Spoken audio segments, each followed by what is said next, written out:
Fala galera, Laerte Viana na área. Hoje um resumão em dia diferente, começando a semana e não terminando como vocês estão acostumados. Independente da data alternativa, o importante é que eu estou chegando com o que de melhor aconteceu nos últimos dias do mundão do MMA, então já deixa o seu like no vídeo, essa é a sua forma de apoiar o trabalho do amigo aqui. Também se inscreva no canal para continuarmos crescendo, sem mais delongas, fique aí com o seu resumão semanal de notícias.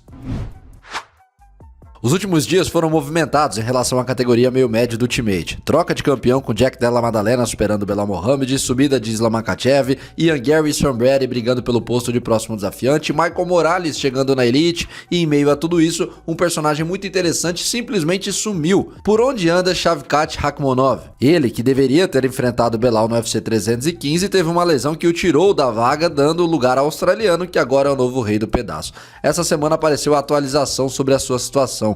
O cazaque precisou passar por outra cirurgia após ter uma ruptura ligamentar no joelho e o seu prazo de recuperação é de no mínimo 3 meses, ou seja, deve voltar aos treinos entre setembro e outubro, voltar ao octógono no melhor dos cenários apenas no finzinho da temporada. E por falar em problemas no joelho, outro atleta está passando pela mesma situação, Deiveson Figueiredo, que foi superado por Cory Sandhagen no início do mês, teve um rompimento no ligamento do joelho confirmado após exames. A boa notícia é que o Daiko não vai precisar passar por cirurgia. Ele realizará fisioterapia e deve estar apto para voltar a lutar também no final de 2025. Desde já, uma boa recuperação para os dois. Alexandre Pantoja é atualmente o campeão ativo do UFC com mais defesas de cinturão consecutivas ao lado de Weili Zhang com 3, porém o brasileiro segue sendo vítima do preconceito contra a categoria peso mosca. Na última semana houve a atualização do ranking peso por peso e de forma inacreditável, Jack Della Maddalena estreou por lá ficando na frente do Brazuca. O novo campeão dos meio-médios entrou como 9º colocado, uma posição a mais do que o Pantoja. Para vocês terem uma ideia, Merab Dvalishvili, que só tem uma defesa de título, é o 4º colocado. Ankalaev, que não defendeu nenhuma vez, é o 6º, e o Poatan, que nem é mais campeão, é o 8º. Isso é um desrespeito total com o Pantoja. Eu quero saber a opinião de vocês. É justo o campeão peso mosca estar lá atrás no ranking? Como de costume, papel e caneta na mão, que chegou a hora das principais atualizações que aconteceram no maior evento de MMA do mundo. Começando pelas lutas anunciadas. O UFC 318, marcado para 19 de julho, ganhou 2 confrontos interessantes. Conforme eu noticiei em primeira mão, Bruno Huck, que vem de vitória contra Armen Petrosyan, fica frente a frente com Ikran Liskerov em duelo peso médio. Esse será o terceiro brasileiro em sequência que cruza o caminho do russo. Nas duas anteriores, ele superou o Arley Alves e André Sergipano. Boa luta pro Huck? Qual o palpite de vocês? No mesmo dia, pela divisão de baixo, nos meio-médios, o interminável Neil Magny duela contra Gunnar Nelson. Essa será a 35ª luta do americano no Ultimate. Tem que respeitar o orelhudo porteiro oficial do Top 15. Já no UFC Abu Dhabi, que ocorre uma semana depois, no dia 26, 2 bons duelos foram revelados. Pela categoria peso médio, Sharma Magomedov enfrenta Marc-André Barriault. O russo perdeu sua invencibilidade na última apresentação em fevereiro, ao ser superado por Michael Page na Arábia Saudita e vai em busca da recuperação contra o canadense que venceu Bruno Blindado por nocaute no UFC 315 semana retrasada. Quem leva a melhor? Na categoria meio pesado, Nikita Krylov, 10º do ranking, encara Bogdan Guskov, atual 14º. Para encerrar as lutas anunciadas, o UFC Vegas 108, que acontece no dia 2 de agosto, teve sua atração principal confirmada. Pela divisão dos moscas, Almir Abazi e Tatsura Taira se enfrentam em duelo entre atletas top 5 da divisão. Agora uma atualização e uma correção sobre o resumão de semana passada. Vocês lembram que eu trouxe a notícia da saída de Brad Tavares do UFC? Pois é, cancela essa. O americano, que não teria o seu contrato renovado, após uma reviravolta, segue como atleta da organização. O havaiano tá lá desde 2010 e durante boa parte da sua trajetória permaneceu no ranking peso médio, se tornando nome relevante na categoria. Com 37 anos e 26 lutas realizadas na casa, ele ainda tem lenha para queimar. O que acharam da renovação? No último sábado em São Paulo aconteceu o Fight Music Show 6, que teve na luta principal a Celino Popó vencendo Duda Nagli por decisão dos juízes. O ator global sofreu ao todo 5 knockdowns durante a luta, mas resistiu até o final, mostrando muita resiliência e mesmo com o revés, foi ovacionado por toda a torcida presente no evento. Mas a pergunta sincera que eu deixo aqui pra vocês é: assistiram o Fight Music Show? Ainda se sentem animados para a próxima edição? E quem seria um bom nome pro Popó enfrentar? Caprichem e me falem um bom adversário aqui nos comentários.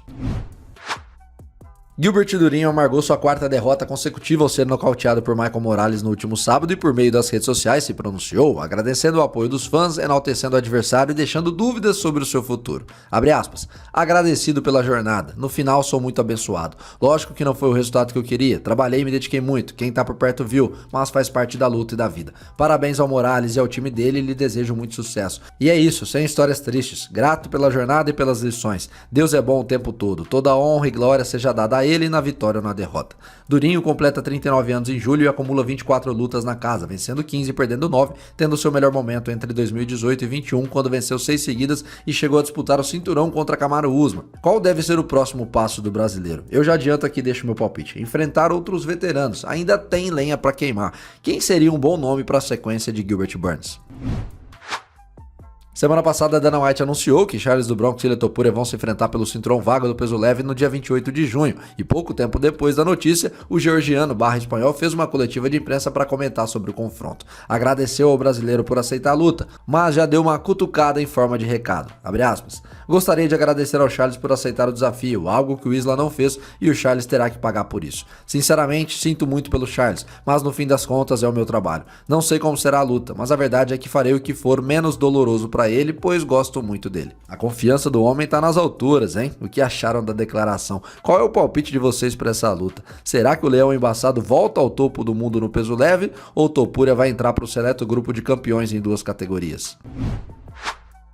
Que Giri Prochazka é meio maluco da cabeça, imagino não ser novidade para ninguém, e mais uma vez ele deu fortes indícios disso. Em meio a toda a novela envolvendo a revanche entre Magomed Ankalaev e Alex Poatan, o tcheco recebeu um convite do evento para enfrentar o russo no UFC 317 pelo título dos meio pesados e simplesmente recusou a oportunidade. O motivo eu falei aqui semana passada, é o mais inusitado possível. Ele está no último semestre da faculdade e quer focar nas provas finais que acontecem agora em junho. A situação da categoria ficou tão embaraçada que, como vocês viram nos últimos dias, Jailton Malhadinho se propôs a descer para enfrentar o russo. Porém, a minha dúvida aqui em relação ao Prochazka, eu quero saber o que vocês acharam sobre ele ter recusado uma chance pelo título por um motivo tão inusitado. Será que o UFC vai puni-lo e colocá-lo na geladeira ou de repente uma luta não tão favorável? Qual é a opinião de vocês sobre a postura do tcheco? Ele fez correto? Coloca aí nos comentários.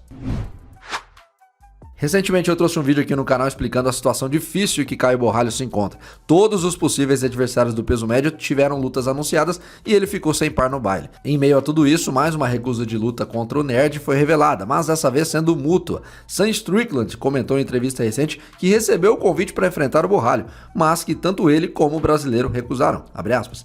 Eu conheço o Caio, sua esposa, sua família. Como eu vou estar em uma coletiva falando? E aí, como está o seu bebê? É estranho, eu até lutaria com ele se fosse pelo cinturão, mas nunca para preencher algum evento. Nós se respeitamos. Por um lado eu até entendo ambos dizerem não por um duelo, mas com o cenário que se encontra no momento, será que não seria interessante para o Borralho pegar essa? Não seria uma disputa de cinturão, mas praticamente um title shot eliminator. Uma vitória diante do Strickland certamente garantiria a ele a chance. Me conta aí nos comentários qual é a opinião de vocês a respeito disso. Eu tentei achar uma solução pro Caio, mas eu acho que já desisti. Infelizmente tá difícil para arranjar um oponente. Ninguém quer enfrentar o cara. O que vocês acham? Como vai terminar toda essa confusão? Bom, galera, esse foi o resumão de notícias adaptado no início da semana, espero que tenham gostado. Já deixa o seu like, hype o vídeo e se inscreva no canal. Eu estou em busca de completar 180 mil inscritos até o próximo mês e conto muito com o apoio de todos vocês. Fiquem ligados aqui, a semana vai ser bem cheia, entrevistas exclusivas e resenhas vindo por aí. Tamo junto, chama!